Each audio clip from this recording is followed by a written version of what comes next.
Welcome to Kirik TV. నేను మీ శ్రీనివాస్ రెడ్డి.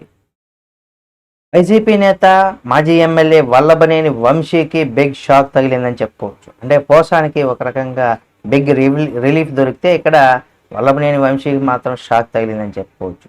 అంటే ఈ నెల 25 వరకు కూడా ఆయనకి విజయవాడ ఎస్సీ ఎస్టీ ప్రత్యేక కోర్టు ఏదైతే ఉందో ఆయనకి జైల్లో శిక్షణ కూడా పొడిగించడం జరిగింది. అంటే నేడుతో ఆయన రిమాండ్ ముగియడంతో కూడా ఆయన జైలు అధికారులు వర్చువల్గా జడ్జి ఎదుట కూడా హాజరుపరిచారు. ఈ సందర్భంగా కూడా రిమాండ్ పొడిగిస్తూ కూడా న్యాయమూర్తి నిర్ణయం తీసుకున్నారు.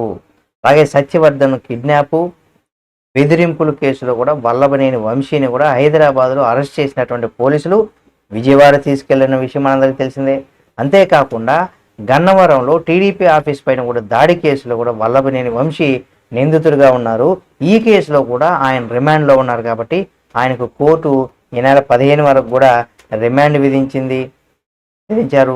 అయితే ఈ కేసులో కూడా రిమాండ్ ముగిసిన వెంటనే కూడా ఇదే విధంగా ఆన్లైన్ పద్ధతిలో కూడా వంశీని కోర్టులో హాజరుపరచనున్నారు అని కూడా తెలుస్తుంది. అంటే మాజీ ఎమ్మెల్యే వైసీపీ నేత వల్లభనేని వంశీ రిమాండ్ ఏదైతే ఉందో 25వ తేదీ వరకు కూడా ఎస్సీ ఎస్టీ కోర్టు ఏదైతే ఉందో ప్రత్యేక కోర్టు రిమాండ్ని పొడిగించింది. అయితే 100% వర్చువల్గా హాజరుపరిచారు కాబట్టి ఈ రిమాండ్ పొడిగించడం న్యాయమూర్తి నిర్ణయం తీసుకున్నారు కాబట్టి దీంతో రానున్న రోజుల్లో మళ్ళీ ఆయనకి మళ్ళీ రిమాండ్ పొడిగిస్తారా లేదా బెయిల్ మంజూరు చేస్తారా, అసలు ఏం జరుగుతుంది ఏపీ రాజకీయాల్లో? ఇక్కడ వల్లభనేని వంశీ రాజకీయం ఏ విధంగా, ఈయన పైన ఉన్నటువంటి కక్షపూరితంగా వ్యవహరిస్తున్నారా కూటమి ప్రభుత్వం, లేదా నిజంగా మనం అందరికి తెలిసినటువంటి విషయాలైనప్పటికి కూడా కొంతమంది అటు మాట్లాడుతూ ఉంటారు ఇటు మాట్లాడుతూ ఉంటారు కాబట్టి ఈయన ఏ విధంగా ఈ కేసులో నుండి బయటపడతారు?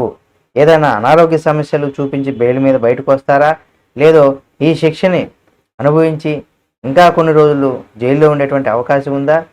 ఏం జరుగుతుంది అనేది కూడా చూడాల్సినటువంటి పరిస్థితి ఉంది. కాబట్టి చూద్దాం ఏం జరుగుతుంది ఏమనేది కూడా. ఈ వీడియో మీకు నచ్చితే లైక్ చేయండి. ఇలాంటి మరిన్ని వీడియోల కోసం మన కిరాక్ టీవీ ఛానల్ సబ్స్క్రైబ్ చేసుకుని పక్కనే ఉన్న బెల్ బటన్ నొక్కడం మాత్రం మర్చిపోకండి.